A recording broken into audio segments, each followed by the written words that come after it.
Ya, debat ini kalau kita pikirkan apa sih debat? Apa saya lagi berantem ya, bertengkar sama suami, jadi saya bisa menjawab nih. Suami saya nuntut saya ini, saya bisa menjawab ini. Bukan ya, bukan. Oke? Nah, debat itu adalah manfaatnya ya, salah satu aja, salah satu aja. Kalau kebanyakan nanti pembicaranya marah, saya kena marah, jadi saya tidak berani. Nah, salah satu manfaat debat adalah kita dapat berpikir lebih kritis. Dan pada malam hari ini kita sudah hadir pembicara yang luar biasa. Jalan-jalan naik kuda. Jangan lupa membeli nangka. Mari rekan-rekan perkenankan saya memperkenalkan pembicara debat kita. Penasaran ya? Nah, beliau merupakan seorang debater di universitas, pernah menjuarai turnamen debat nasional. Pelatih debat selama 10 tahun. Nah, kalau lebih dari 10, saya harus ganti tambah jari ya. Lumayan lama, 10 tahun. Melatih di Indonesia, Belanda, Sri Lanka, dan Bangladesh. Untuk turnamen di beberapa negara seperti Tiongkok, Korea, Jepang, Taiwan, dan Australia. Kebayangkan sudah jalan-jalan kemanakah beliau? Tim yang beliau latih juara 3 di Korea tahun 2016, juara 2 di Shanghai tahun 2019, juara 1 dan juara 3 di Shanghai tahun 2020. Baik, mari kita sambut Distinguished Toastmaster Pipit Andriani. Tepuk tangannya. Terima kasih. Oke, saya mau disclaimer dulu ini. Saya sudah disebut tadi melatih debat lebih dari 10 tahun. Tapi sebenarnya saya bukan ahli dalam berdebat. Bukan gara-gara merendahkan diri, tapi memang dalam debat itu ada banyak sekali sistem ya. Asian system, British system, American system, Australian system. Banyak sekali strategi dari berbagai belahan dunia begitu ya. Jadi kalau misal nanti dari presentasi saya teman-teman merasa kok beda ya sama debat yang aku tahu gitu ya, beda gitu. Memang tidak apa-apa. Tidak ada yang salah dengan memori Anda. Memang banyak sekali berbagai strategi yang bisa kita pakai untuk berdebat. Oke? Nah, dari perkenalkan nama saya Pipit. Kalau mau kenalan lebih lanjut nanti bisa follow Instagram saya. Kok promo duluan sih? Itu salah ya? Oke. Nah, saya mulai presentasi saya dan slide-nya dalam bahasa Inggris karena memang ada alasannya. Debat itu adalah bidang yang masih baru di Indonesia. Jadi dibandingkan dengan pelajaran IPS, mungkin IPA, matematika, bahasa Inggris dan lain-lain gitu ya. Area belajar untuk berdebat itu baru masuk Indonesia setelah Orde Baru berakhir.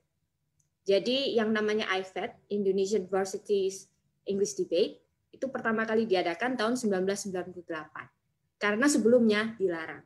Jadi itulah kenapa banyak sekali istilah-istilah dalam debat itu belum ada terjemahannya dalam bahasa Inggris. Bahasa Indonesia maksud saya. Belum ada terjemahannya dalam bahasa Indonesia.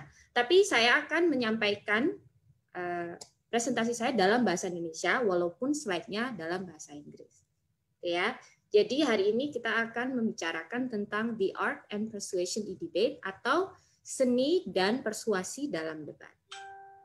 Kita mulai dengan apa sih yang dimaksud dengan debat yang bagus itu? Gitu kan? Apa seperti yang ada di TV, orang-orang hampir lempar kursi, hampir naik meja, gitu kan? Kalau lihat orang debat, sepertinya orang-orang debat ini urat emosinya kok pendek banget gitu, kaum sumbu pendek gitu katanya kan. Padahal saya kalau dalam sehari-hari sepertinya bukan orang pemarah seperti itu ya. Nah sebenarnya debat yang bagus itu adalah satu, fierce but friendly. Maksud saya fierce di sini adalah kalau kita di Toastmaster gitu ya, atau mungkin di perusahaan, atau mungkin di sekolah, pasti ada sedikit stratifikasi kan. Seperti di Toastmaster ada yang distinguished Toastmaster, ada yang anggota baru, ada juga yang klub presiden, ada yang cuma member seperti itu kan. Tapi dalam debat semuanya sama atau equal gitu ya. Punya posisi yang setara. Itulah kenapa harus fierce, tidak boleh takut untuk saya segan nih lawan Elios kan senior saya ini di Empire gitu kan. Tidak boleh seperti itu. Jadi tetap harus fierce. Apalagi nanti kita ada kontes debat bulan Maret. Gitu ya.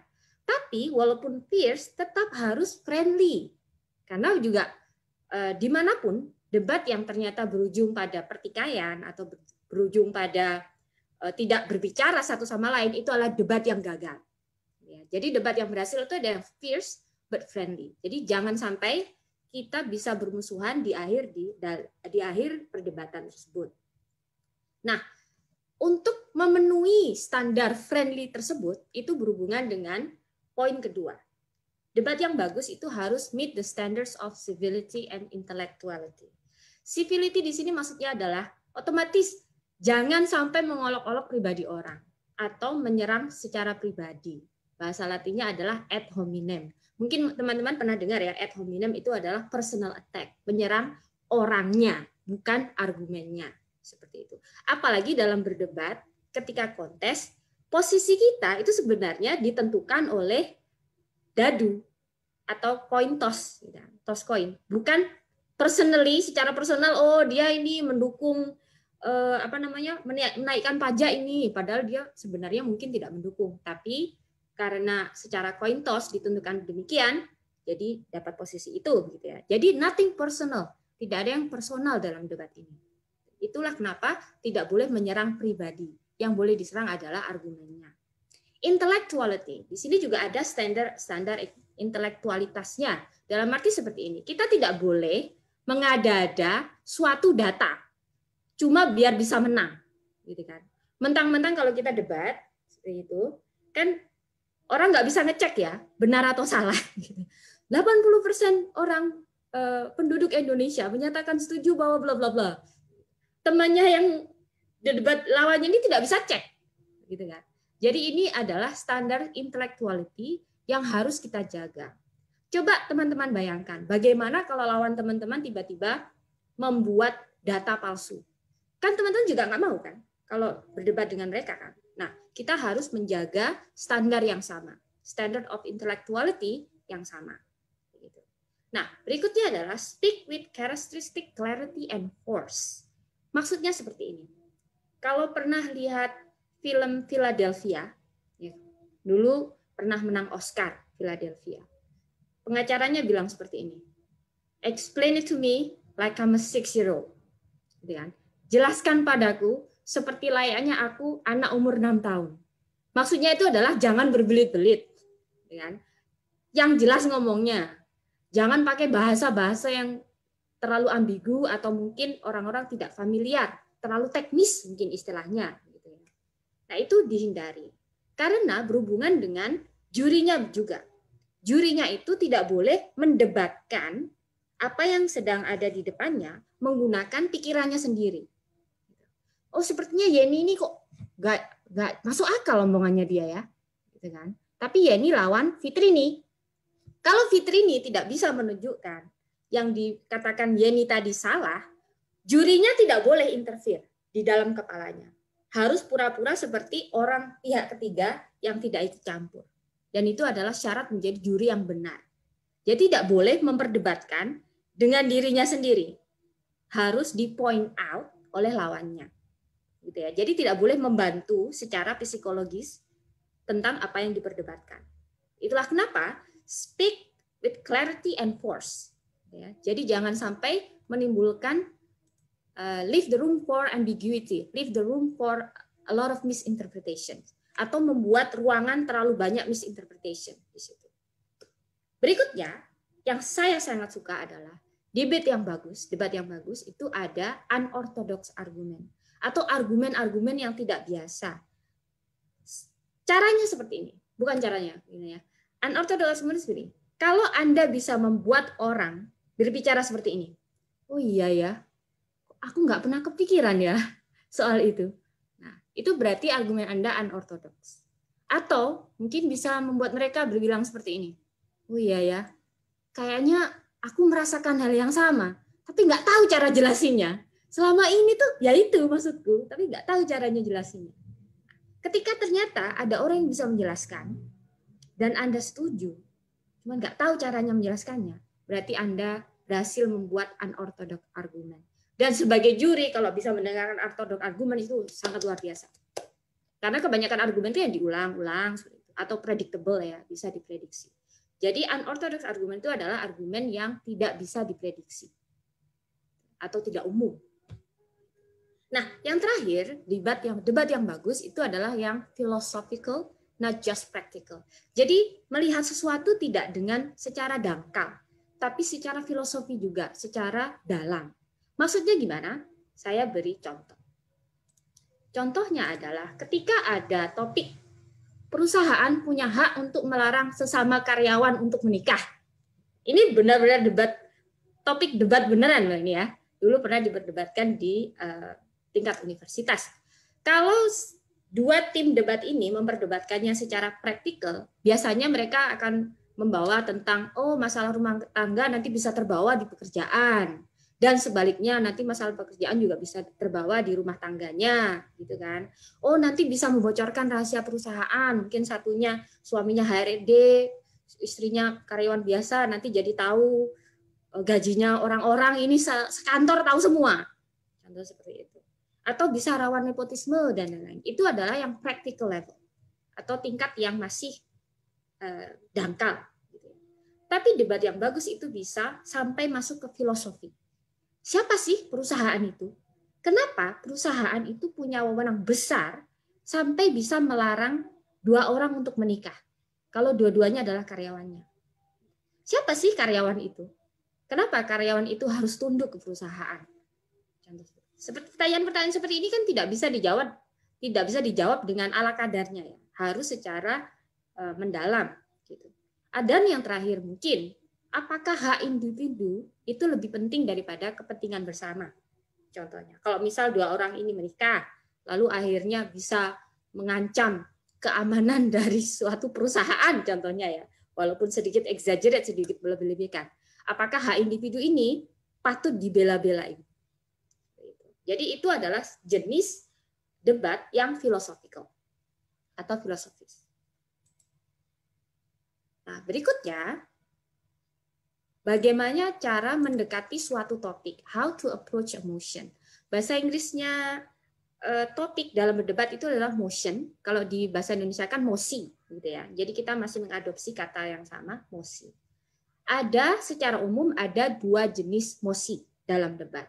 Satu, proposal motion atau mosi untuk mengajukan suatu proposal. Yang kedua, comparative motion, yaitu mosi yang membandingkan dua hal.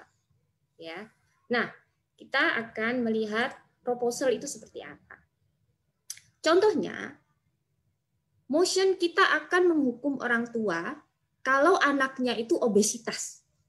Dan ini adalah topik debat yang memang pernah diperdebatkan di NSDC. Gitu ya. Nah, di situ kalau kita proposal motion atau mosi sesuatu yang baru, itu artinya kita ingin sesuatu yang baru.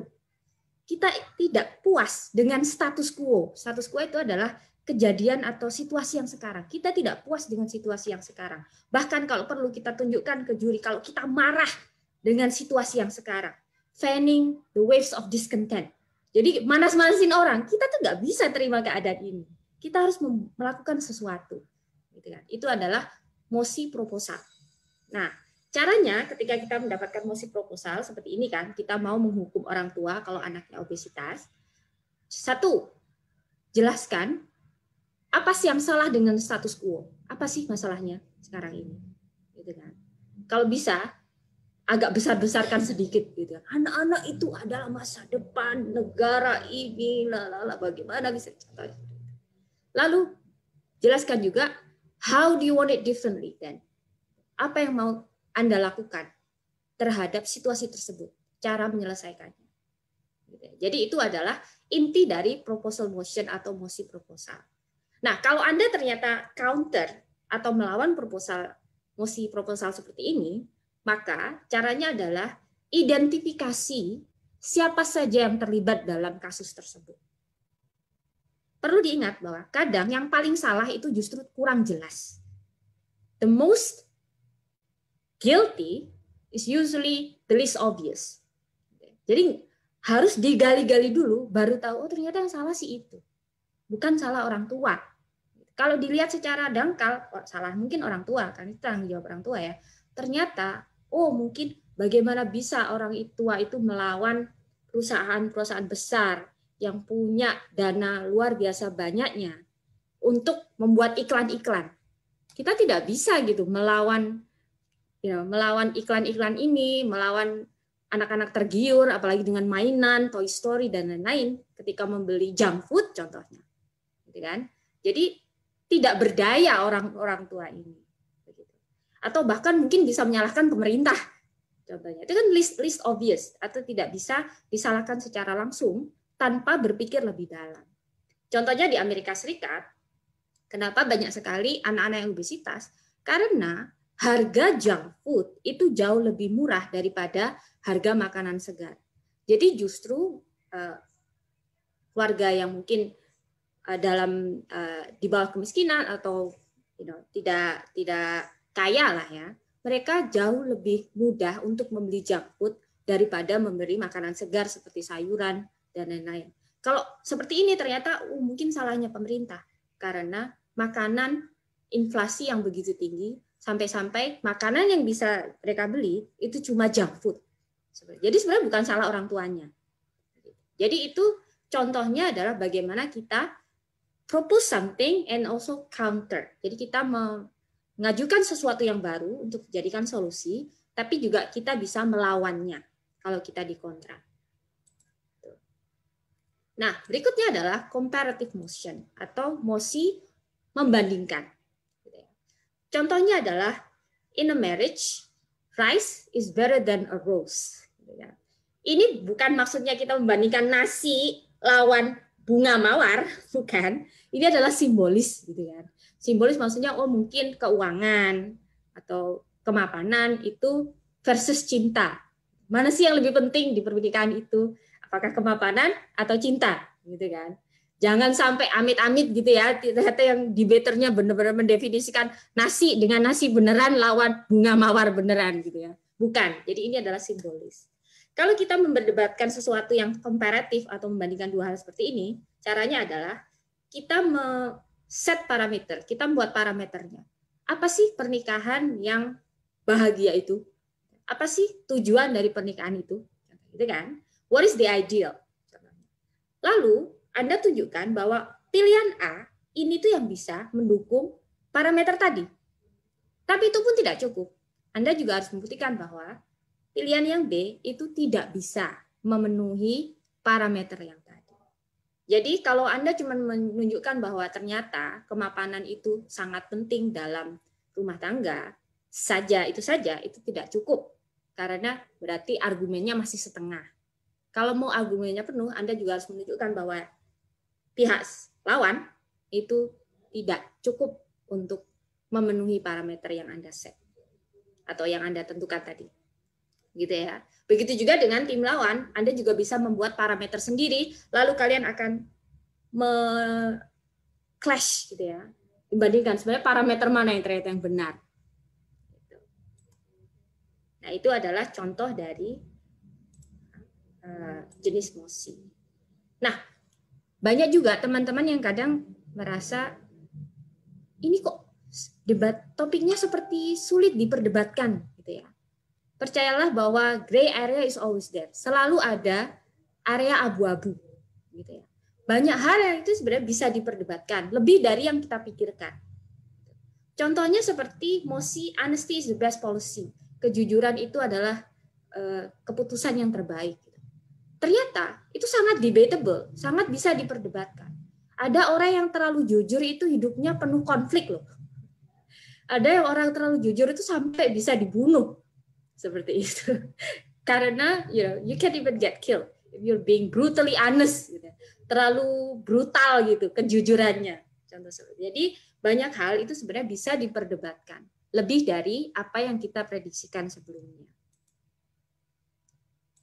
Berikutnya, saya akan perkenalkan struktur yang sederhana untuk membuat argumen. Jadi banyak sekali struktur cara membuat argumen, tapi ini adalah yang menurut saya paling sederhana.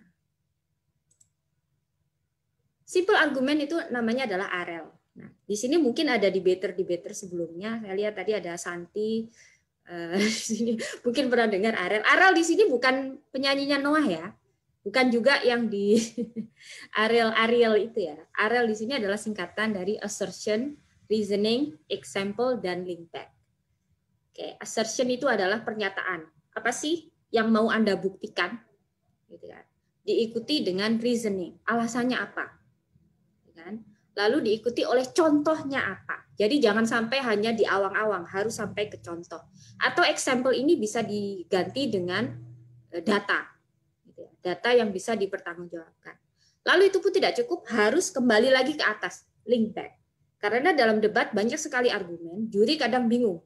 Tadi ini maksudnya apa? Oh ya oke, link back. Balik ke assertion, balik ke pernyataan. Jadi assertion, reasoning, example, link back. Seperti apa terlihatnya? Contohnya seperti ini. Selebriti anak itu seharusnya tidak dibolehkan, gitu kan? Kita membuktikan bahwa selebriti anak itu harus dilarang karena salah. Selebriti anak itu tidak boleh dilarang. Dulu kan ada sempat kebijakan katanya anak-anak tidak boleh jadi selebriti.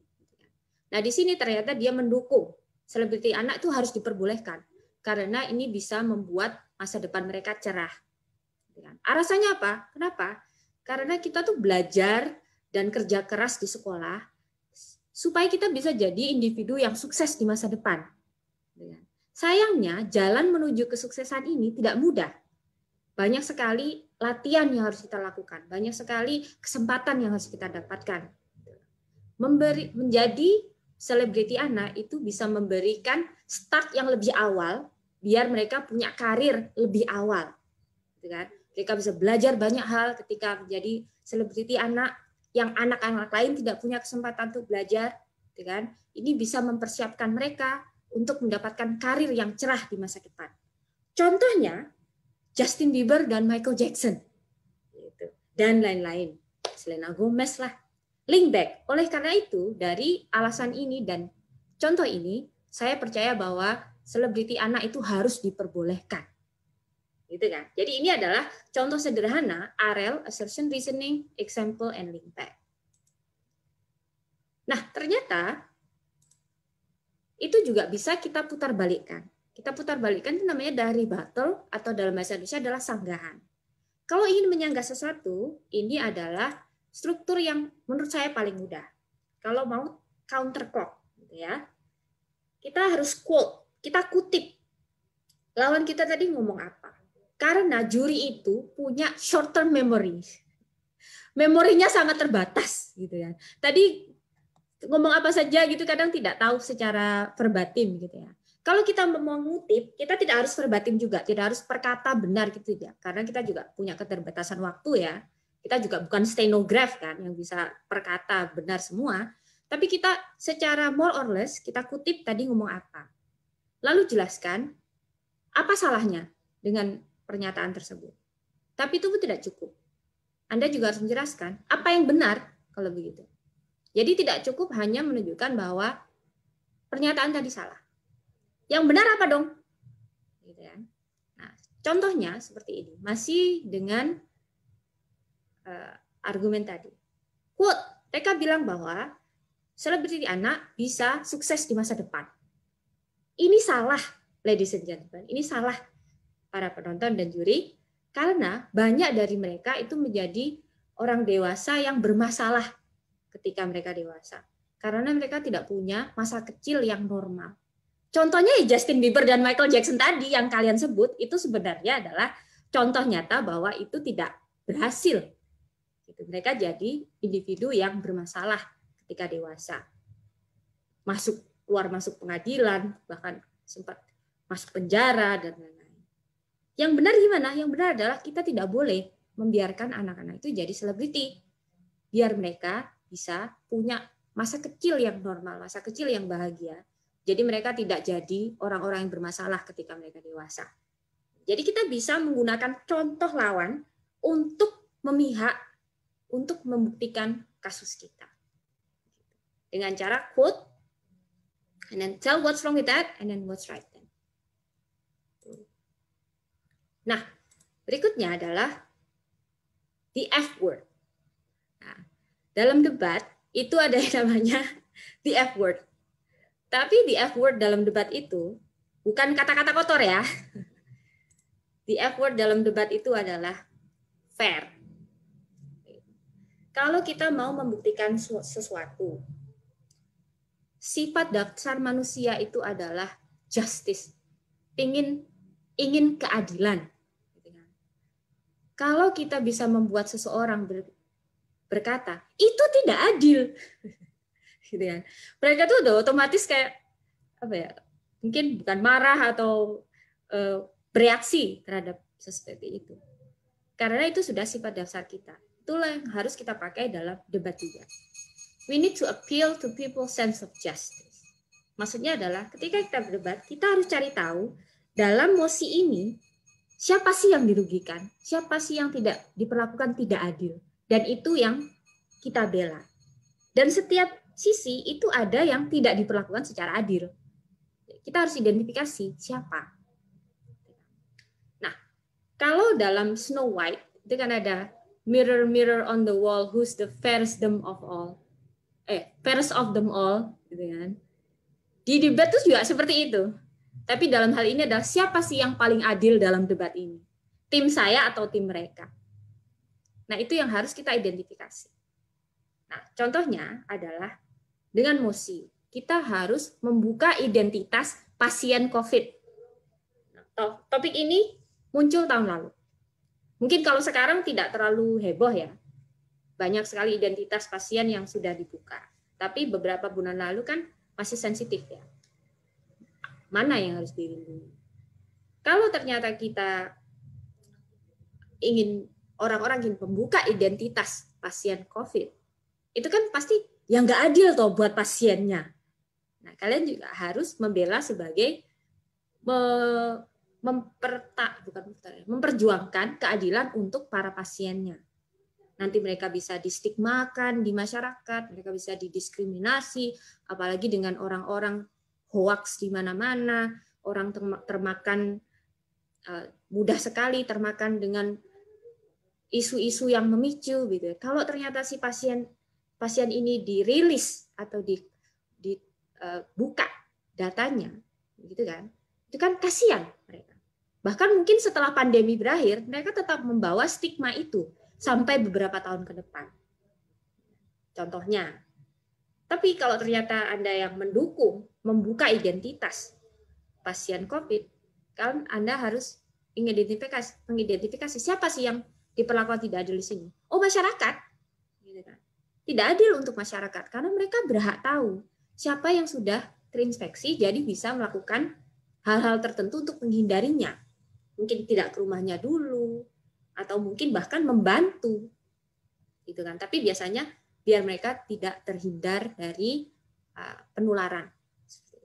Jadi ada yang tidak adil untuk pasien, tapi juga tidak adil untuk masyarakat.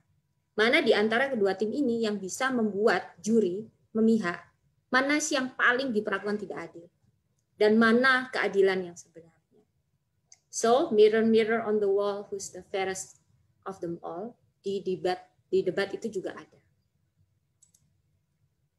Nah, berikutnya saya pernah bertanya beberapa hari lalu ke DTM Wijaya, ini nanti sistem debatnya bagaimana ini yang bulan Maret, gitu kan?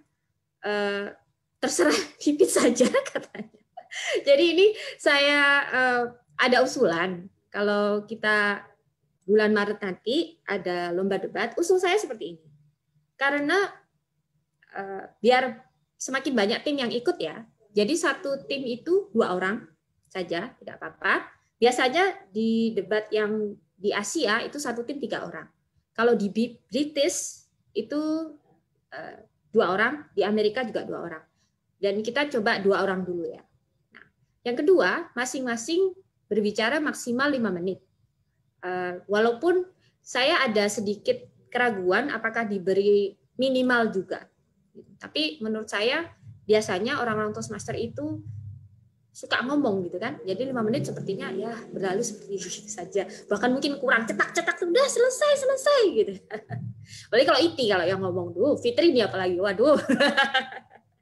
Enggak, bercanda ya. Oke. Jadi 5 menit itu menurut saya cukup. Nah, pembicara boleh membawa argumen utama. Gitu ya. Pembicara pertama yang kontra itu sudah boleh memberi sanggahan, tapi juga memberi argumen utama juga untuk timnya. Tapi pembicara kedua itu tidak boleh membawa argumen baru karena untuk keadilan, gitu kan. Coba bayangkan kalau pro kan 2, kontra 2, pro kontra. Berarti yang ngomong terakhir kan pembicara kedua kontra kan ya. Kalau dia ternyata boleh bawa argumen baru, kan nggak bisa pro-nya balas, tidak bisa dijawab oleh pro-nya. Jadi untuk asas keadilan, pembicara terakhir itu tidak perlu bawa argumen baru, tapi boleh saling menyanggah. Boleh saling menjawab dan menyanggah. Menyampaikan sanggahan dan menjawab sanggahan. Nah, saya juga minta nanti ada jeda 1 menit antar pembicara, jadi ada waktu untuk berpikir dan merencanakan strateginya. Biar kualitas debatnya juga lebih bagus ya. Karena waktu saya nonton trialnya, terlalu cepat waktu berlalu gitu kan. Jadi persiapannya kurang. Jadi ada jeda 1 menit antar pembicara. Nah, crossfire ini belum ada bahasa Indonesianya. Crossfire itu adalah 3 menit di mana mic-nya dibuka semua. Jadi kita unmute ke-4 orang ini yang berdebat. Mereka bisa tanya jawab dengan cepat. Gitu ya. Crossfire. Jadi seperti saling menembakkan api begitu kalau mungkin di peperangan ya. Jadi menurut Anda, kesehatan itu hak asasi manusia atau bukan? Hak asasi manusia gitu dia. Kalau hak asasi manusia, kenapa harus mahal sekali? Jadi seperti itu. Jadi nanti bisa back and forth. Jadi saling bertanya, saling menjawab dengan cepat selama 3 menit. Itu nanti crossfire yang akan kita lakukan. Lalu selesai. Nah, berikutnya adalah sebenarnya ini cadangan. Jadi kalau ada waktu lebih, saya masuk ke more strategies. Karena waktunya masih ada, jadi saya akan masuk ke more strategy. Strategi lanjutan dalam berdebat. Nah, ini tidak bisa kita bahas sekarang, tapi saya sarankan untuk kalau mau, silakan mencari lebih jauh. Maaf. Mencari lebih jauh bisa di Google. Fallacies itu adalah sesuatu yang penting dalam debat. Bagaimana fallacies itu adalah argumen yang cacat, gitu ya. Jadi apa yang membuat argumen itu cacat itu namanya fallacies. Fallacies itu ada 20 bahkan lebih, kan? Tapi yang fallacies yang paling sering ada itu adalah paling sering dibahas itu adalah 3: ad hominem, straw man, dan slippery slope. Ad hominem itu adalah menyerang orangnya, bukan menyerang argumennya. Tadi sempat saya bahas. Kalau ingin mencari kasus yang terkenal dalam hal ad hominem, itu adalah kasusnya Casey Mary Anthony. Jadi ini adalah kasus pengadilan yang nyata. Seorang ibu dituduh untuk membunuh anaknya sendiri. Gitu kan. Ini high profile case. Setiap hari dimunculkan di TV, bahkan pengadilannya itu siaran langsung karena heboh publiknya waktu itu ya di Amerika. Ternyata dia dinyatakan tidak bersalah. Alasannya kenapa? Pengacaranya fokus ke ad hominem. Penuntut umumnya fokus menyerang pribadi dari Casey Mary Anthony ini. Bagaimana dia bukan ibu yang baik, bagaimana dia justru party setelah anaknya meninggal, gitu kan. Tapi tidak pernah membuktikan bahwa Casey Mary Anthony ini memang membunuh anaknya. Bukti membunuhnya itu tidak ada. Yang mereka lebih-lebihkan dalam pengadilan ini adalah sosok Casey Mary Anthony ini seperti apa. Seperti itu. Itulah adalah contoh nyata ad hominem itu tidak bisa menang di pengadilan dan debat. Jadi hati-hati ketika kita mau membuat strategi untuk melawan seseorang atau membela seseorang. Kalau bisa hindari ad hominem tersebut. kalaupun kita merasa puas karena kita memaki-maki seseorang, gitu kan, ternyata orang itu tidak akan ingat argumen-argumen kita, walaupun argumen kita kuat. Yang dia ingat itu adalah makian-makian kita saja. Jadi aman kan? Kita sudah buat argumen-argumen yang bagus dan sepertinya kuat, tapi yang diingat oleh lawan atau mungkin juri juga itu adalah justru makian-makiannya. Jadi menurut saya ad hominem doesn't deserve airtime. Ya, tidak pantas untuk punya waktu, punya airtime itu bahasa Indonesia apa ya? Punya hak siar dalam debat kita. Kedua adalah straw man. Straw man ini adalah ketika argumen kita itu dipelintir. Contohnya, deregulasi. Ada yang orang bilang, oke, kita harus mengurangi regulasi-regulasi agar investor asing itu bisa mudah investasi di Indonesia. Lalu dia bilang, strawman-nya contohnya, oh kamu mau hutan kita digundulin, oh kamu mau laut kita disampahin, oh kamu mau orang-orang kita ditindas. Kan nggak ada hubungannya sama deregulasi tadi. Contohnya seperti itu kan. Kalaupun ada hubungannya itu link untuk menjelaskannya itu cukup panjang. Jadi deregulasi itu suatu argumen itu dia pelintir seakan-akan ngomong B, padahal dia ngomong A. Gitu kan? Jadi itu adalah straw man. Yang ketiga adalah slippery slope. Slippery slope artinya adalah bukit yang lembah yang licin, tapi lembah ini turun ke bawah. Maksudnya adalah seperti ini. Kalau kamu melegalkan A, berarti kamu juga melegalkan B dan C dan D dong ya. Oh bukan, maksudku A saja. Itu adalah slippery slope. Oh kalau kamu bela Eleos, berarti kamu bela terorisme loh. Itu slippery slope. Gitu ya. Jadi enggak, aku bela Eleos saja loh ini. Enggak bela apa what he stands for. Aku cuma ingin dia diadili dengan adil. Contoh misal Eleos punya kesalahan ya. Kita cuma mau membela proses di mana dia diadili. Aku nggak bela apa yang dia bela. Itu adalah contoh slippery slope.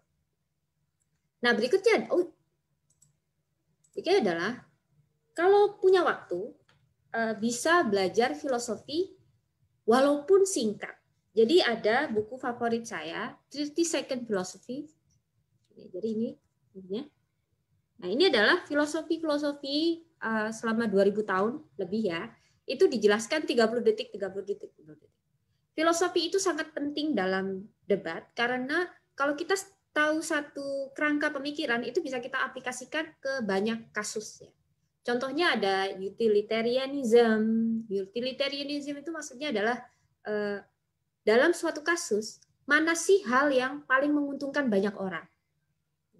Utility paling berguna buat banyak orang itu yang mana. Jadi kita bisa melihat suatu kasus itu dari segi utilitarianism.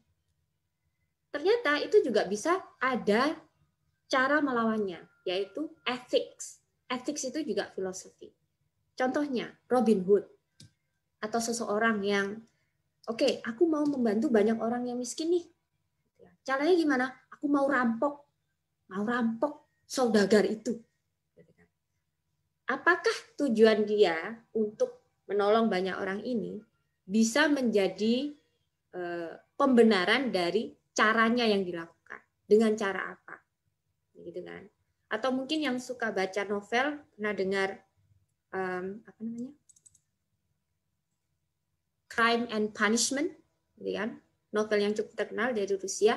Seseorang itu dia berjanji menjadi politikus yang sangat baik dan menolong banyak orang.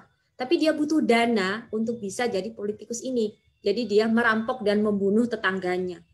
Jadi di buku Crime and Punishment ini dia memberikan justification, pembenaran. Yang aku lakukan ini nggak apa-apa. Karena untuk kebaikan banyak orang. Ternyata kan nggak bisa. Kita tiba-tiba merugikan seseorang yang nggak ada hubungannya. A bystander. Tiba-tiba kita sakiti. Hanya ingin mewujudkan sesuatu walaupun sesuatu itu baik. Contohnya itu adalah sesuatu yang bisa kita pelajari dalam filosofi. Nah, dalam hal lain, contoh bagaimana cara menentukan sesuatu itu benar atau enggak sih tindakan ini adalah dalam filosofi, kalau bayangkan semakin banyak orang melakukannya, kira-kira apa yang terjadi. Contohnya kita mau buang sampah di jalan nih. Walaupun kita saja yang membuang sampah. Kita bayangkan kalau seluruh orang di jalan ini buang sampah seperti aku, hasilnya lebih baik atau tidak. Itu bisa menjadi indikator bahwa oh berarti salah nih. Walaupun yang melakukan cuma kita, tapi kita bayangkan kalau semua orang melakukannya apa yang terjadi.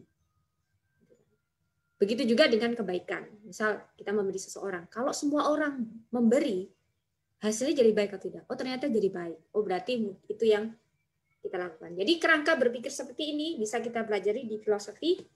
Dan ini aja juga buku yang saya suka, Big Ideas in Brief. Itu ada banyak sekali, 200 ide-ide filosofi yang bisa diaplikasikan dalam argumen.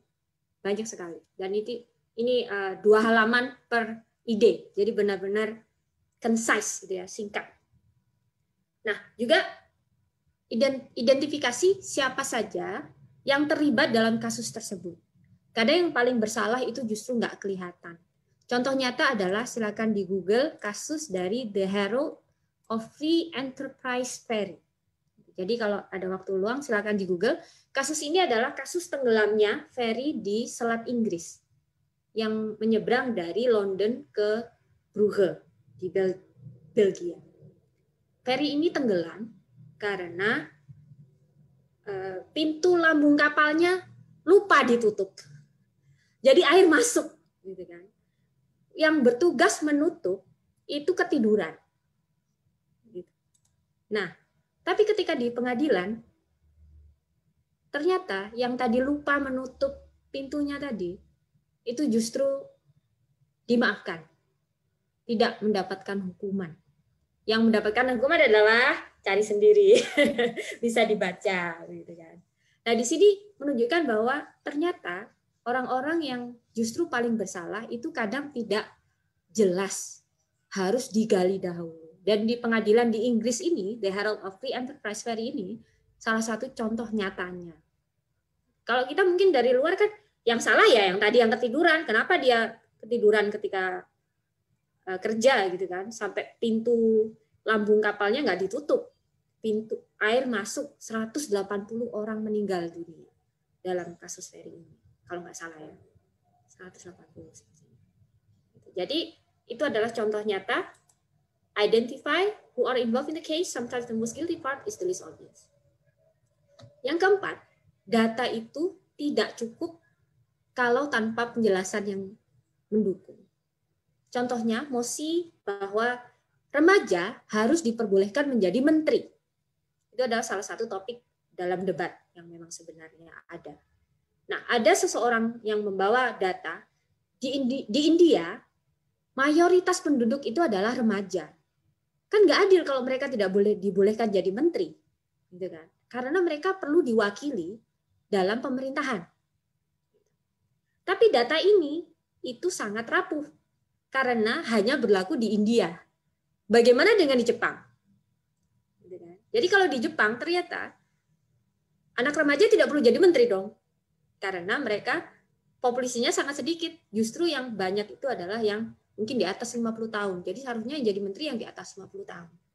Jadi data itu juga bisa sangat rapuh kalau tanpa ada fondasi filosofi yang bagus. Jadi hanya bergantung pada data itu juga tidak kuat dalam debat. Nah, terakhir adalah burden of proof atau BOP. Beban yang harus dibuktikan. Kalau kita mendapatkan suatu mosi atau suatu topik, kita harus bertanya pada diri sendiri. Apa sih yang harus aku buktikan? Biar orang ikut dengan pihakku. Gitu kan? Itu namanya adalah burden of proof. Apa sih beban yang harus aku buktikan? Kan? Ketika kita sudah mengidentifikasi burden of proof ini, itu bisa kita gunakan untuk penentukan kemenangan. Jadi bilang saja ke juri, kalau kami mau menang, kami harus membuktikan bahwa ini. Kalau mereka mau menang, mereka harus membuktikan bahwa ini. Itu namanya adalah set the clash. Kalau menentukan adalah menentukan titik temunya. Menentukan parameter siapa yang menang. Di sini ada banyak jargon ya. Urgency, justification, mechanism, feasibility, solvency, kadang control. Urgency itu adalah Kenapa sih harus dilakukan segera? Apa sih masalah yang benar-benar sebentar lagi meledak ini? Kalau sebentar lagi kita tidak selesaikan, itu adalah urgensi. Banyak kan masalah di dunia ini, sedangkan waktu kita terbatas, energi kita terbatas, uang kita terbatas untuk mengatasinya. Kenapa masalah ini nggak bisa ditunda-tunda lagi? Itu urgensi. Justification. Apakah kita punya wewenang untuk melakukannya? Contoh tadi seperti kita harus menghukum orang tua yang anaknya obesitas. Contoh ya, ini topik debat yang memang ada. Apakah pemerintah punya wewenang untuk menghukum orang tua? Seperti itu. Apakah ternyata membesarkan anak itu adalah ruang lingkup dari keluarga itu sendiri? Pemerintah tidak boleh ikut campur. Justification itu adalah wewenang. Sampai seberapa jauh pemerintah atau siapapun perusahaan mungkin yang jadi objek di sini itu punya wewenang melakukan suatu kebijakan. 3 mekanisme. Kadang kalau kita debat hanya 5 menit, kita tidak sampai menunjukkan mekanisme. Tapi kalau di Asian debate itu bisa sampai 8 menit, 3 orang berbicara. Kadang mereka menjelaskan mekanismenya seperti apa. Mau dihukum apa sih? Mau didenda? Atau mau dimasukkan penjara? Atau mau haknya dihilangkan? Hak tertentu dihilangkan? Misalnya hak politik, hak mendapatkan bantuan, misalnya atau apa, gitu ya. Mekanismenya seperti apa? Visibility, memungkinkan nggak sih untuk dilakukan? Apakah kita punya cukup uang untuk melakukannya? Apa kita punya cukup personel untuk menertibkan? Apakah kita punya bahkan waktu yang cukup untuk melakukannya? Itu visibility. Solvency, dan otomatis paling penting, kalau melakukan ini, apakah masalahnya selesai? Apa justru menambah masalah? Gitu ya.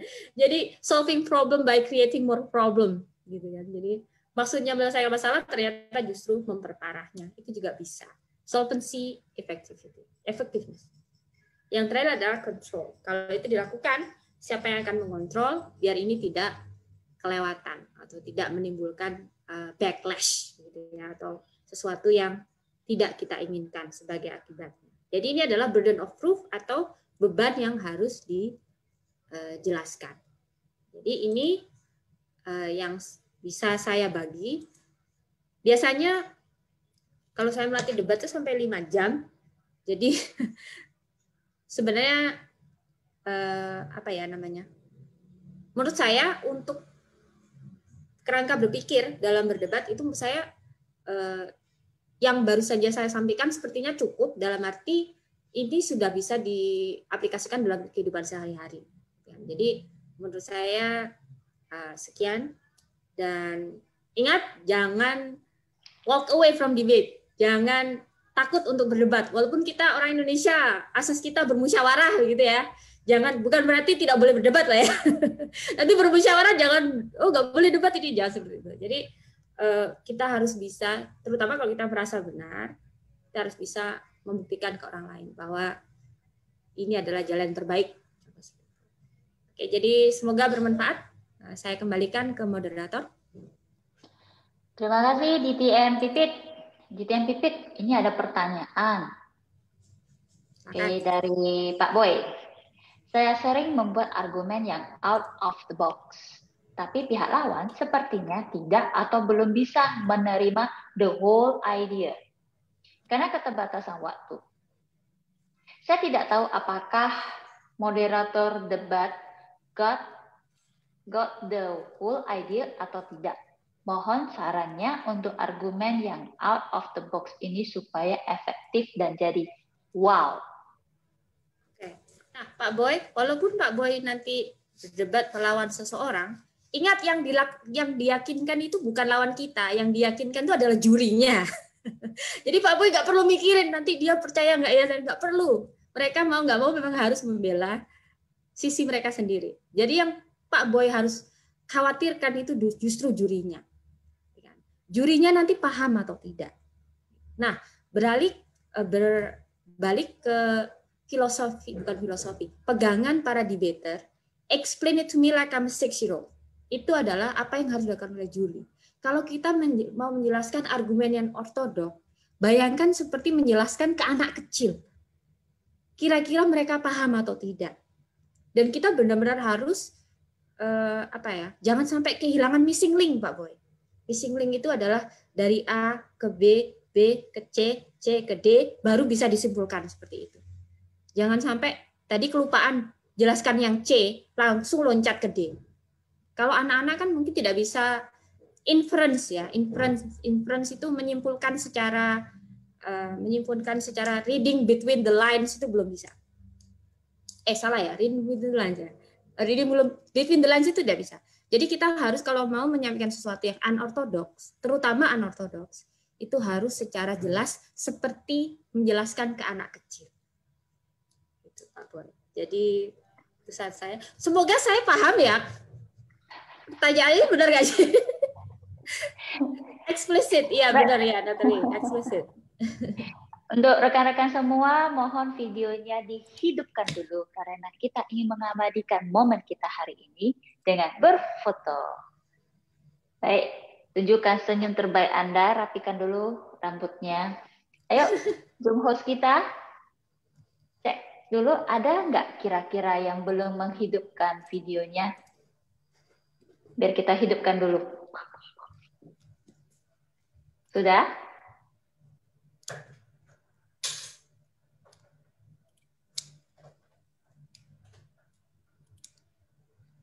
Ayo, mari hidupkan dulu videonya, rapikan dulu rambutnya. Natalie udah rapi-rapi dia. Gak apa-apa, nanti diedit aja, diedit. Oke, semuanya sudah? Zoom host?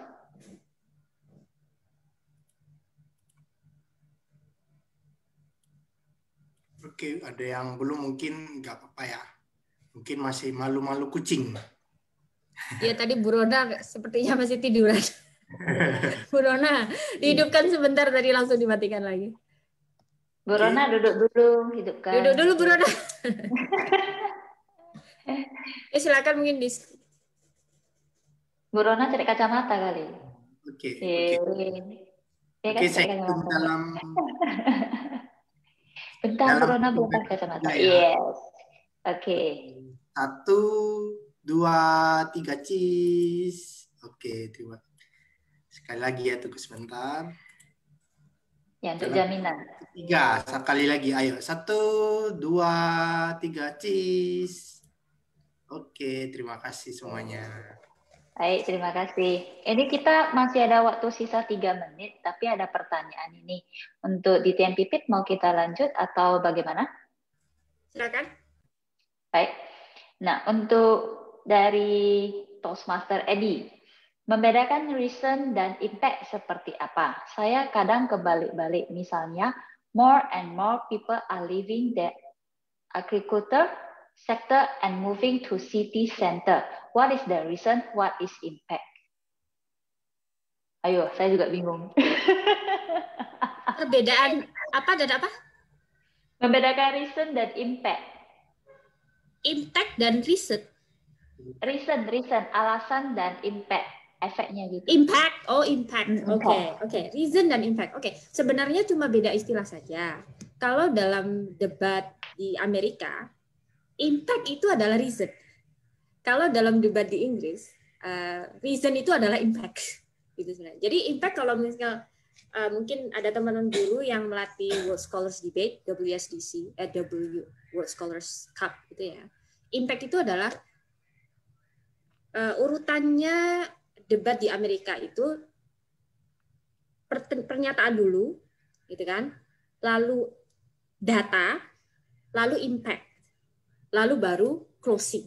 Gitu kan. Impact-nya itu adalah setelah kita bilang data ini bla bla bla, impact dari data ini itu apa terhadap argumen. Itu yang dimaksud dengan impact. Sebenarnya sama dengan reasoning, tapi dalam British urutannya beda. Kalau dalam British itu adalah assertion, reasoning dulu, baru diikuti oleh data. Lalu link back. Sebenarnya ini cukup teknis ya. Beda. Kenapa bisa seperti ini? Karena dalam British debate itu kadang mosinya mendadak. Mereka sering dapat surprise motion. Mosinya mendadak, Jadi tidak punya waktu untuk searching di Google data-datanya apa, begitu kan? Mereka makanya lebih berpondasi pada analogi atau contoh dalam kehidupan sehari-hari atau mungkin teori ekonomi atau teori sosiologi seperti itu yang mungkin secara umum atau secara pengetahuan umum teman-teman tahu. Itulah kenapa di British Debate itu urutannya assertion dulu, baru reasoning, dan kalau bisa data yang mengikuti. Tapi kalau tidak ada data tidak apa-apa, pakai example tadi. Tapi kalau di Amerika itu beda. Di Amerika NSDA itu hampir tidak pernah surprise motion, hampir tidak pernah. Bahkan mereka memberitahu motionnya adalah 1 bulan sebelumnya. Karena kenapa? Karena mereka sangat mementingkan data dan opini para ahli. Jadi urutannya adalah pernyataan dulu dari kita, ini yang target kita, lalu pernyataan ahli atau data atau hasil penelitian, gitu kan, baru kemudian impact-nya dari data tadi, lalu closing. Jadi urutan menentukan prioritas.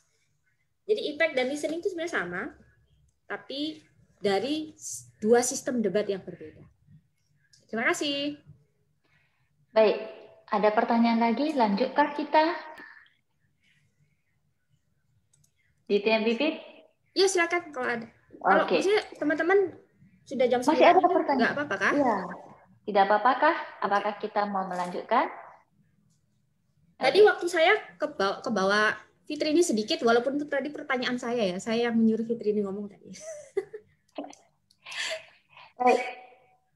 Ini dari pertanyaan dari Pak Edi juga. Sepertinya Toastmaster Edi pernah belajar debate. Dia mempertanyakan logical, fallacy, dan debate. Apakah ada hubungannya? Jika iya, tipe-tipe logical fallacy apa saja yang perlu dipelajari agar dapat memenangkan argumen di debate? Oke, jadi ini juga teknikal. Tadi sempat saya kok tidak bisa share lagi ya? Bisa tolong co-host? Saya di co-host. Oke, jadi tadi sempat saya bahas sedikit bahwa fallacies ini sebenarnya informasi tentang fallacies sangat beredar, sangat bisa diakses gitu ya. Fallacies itu ada 20 lebih bahkan. Itu adalah apa yang membuat argumen itu cacat. Tapi kalau ternyata waktu kita sedikit, itu minimal kita bisa tahu 3 saja sudah bagus. Ad hominem, straw man, dan slippery slope. Tadi sudah saya jelaskan apa arti dari 3 fallacy ini. Jadi kalau kita bisa menghindari fallacy, ya syukur-syukur argumen kita diterima dan itu adalah cukup logis. Jadi itu mungkin respon dari saya. Baik. Pertanyaan selanjutnya. Agar example relevan dan strong, sebaiknya dikutip dari mana? Apakah dari government pool, research university, news magazine, atau personal experience? Dari Pak Edi juga. Oke. Jadi sebenarnya data itu tergantung debatnya di mana. Kalau seperti yang saya bilang tadi, kalau debatnya di Amerika, NSDA, Tournament of Champions, TOC, gitu. Jadi mereka sangat mementingkan data, hasil penelitian, kutipan dari para ahli, polling, bahkan polling pun juga mereka tidak menerima semua jenis polling, gitu ya. Tidak bisa di polling di desa Sukamadi, gitu tidak bisa. Jadi harus polling secara nasional. Bahkan kalau kita mau men-cite suatu data itu harus di-print kalau sewaktu-waktu lawannya itu meminta buktinya, memastikan itu tidak mengada-ada. Karena itu harus dipersiapkan 1 bulan minimal sebelumnya. Tapi kalau debat kita dalam British Parliamentary atau Asian Parliamentary, Australian Parliamentary, biasanya mereka tidak terlalu mengandalkan data, pokoknya logis, analogi, bahkan kita bisa menggunakan example sehari-hari, contoh sehari-hari itu sudah bisa diterima. Jadi tergantung di mana debatnya. Terima kasih, Edi. Terima kasih. Yuk, ini ada pertanyaan dari tamu kita, Vivi Amaliawati. Nah, beliau ingin bertanya, bagaimana caranya menggali informasi sehingga kita dapat menemukan akar permasalahan, sehingga kita bisa menyampaikan proposal yang tepat. satu hal yang selalu saya pegang adalah saya akan menganalisa siapa saja yang terlibat dalam hal tersebut.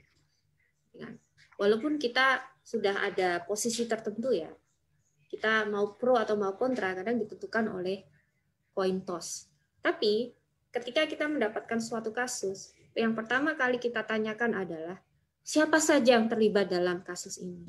Lalu kita identifikasi apa peran mereka dalam kasus ini masing-masing.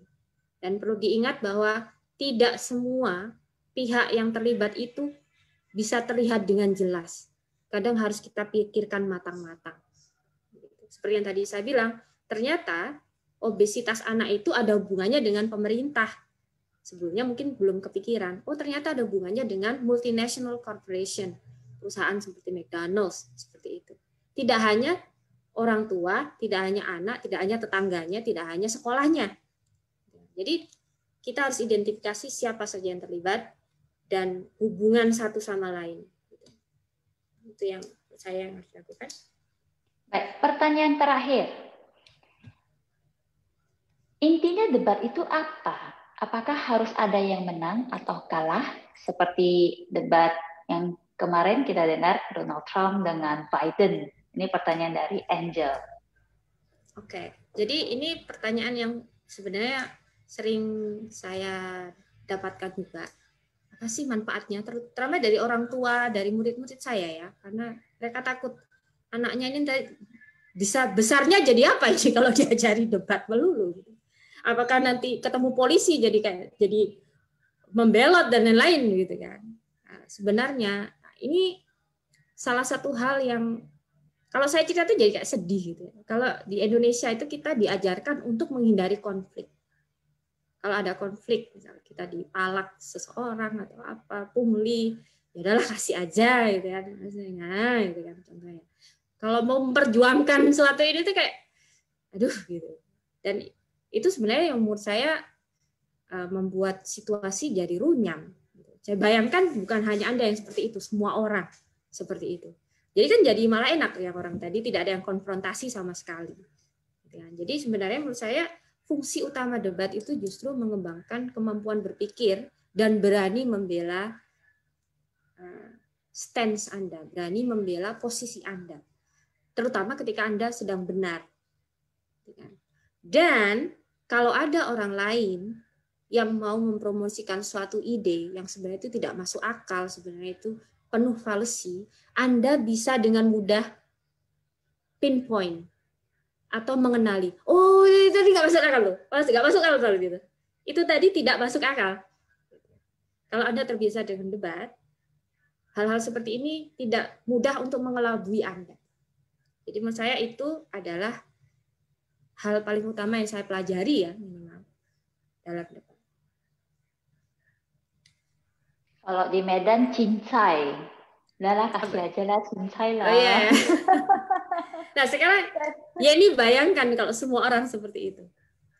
Iya, kita enak kan orangnya, nggak ada yang konfrontasi sama sekali. Kita kerja capek-capek, dia tinggal pungli ya kan, pungutan ini, pungutan itu ya kan, kita keluar ruang terus ya kan.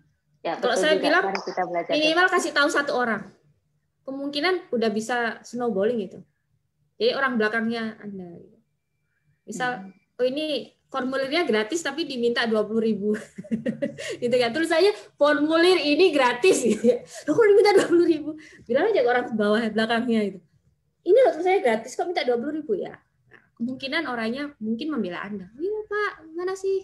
Tapi nanti dibalasnya gini loh, saya habisin minyak untuk ke kantor ngambil formulir. Ayo. Oh, itu kalau nyuruh orang lain. Kalau Anda yang di depan loket kan minyak Anda sendiri yang ngabisin. Biasanya Kepling kayak gitu. By the way, orang-orang lain minyak ini maksudnya bensin ya. Orang Medan ini nyebut bensin itu minyak. Nyebut pom bensin itu galon. Jadi jangan kaget ya. Biasa Kepling itu kita mau ajukan buat format IKTP atau apa ya kan. Seringnya seperti itu, ambil formulir kan pakai minyak, saya bawa kereta gitu katanya, bawa kereta. Ya dia kan ada biaya operasional sendiri. Kecuali dia mau biaya operasionalnya dia dihapus. Ya kalau saya bilang kan ke bos Anda. Oke, terima kasih. Sangat luar biasa sekali. Pada malam hari ini kita sudah dihadiri oleh 3 pembicara yang luar biasa dan sangat terhibur. Saya harap semua rekan-rekan Toastmaster dan juga teman-teman yang menonton dari live Facebook bisa mendapatkan pelajaran bermanfaat karena kita di sini semuanya adalah sama-sama belajar. Jadi apapun itu sampai usia berapapun tetap kita belajar.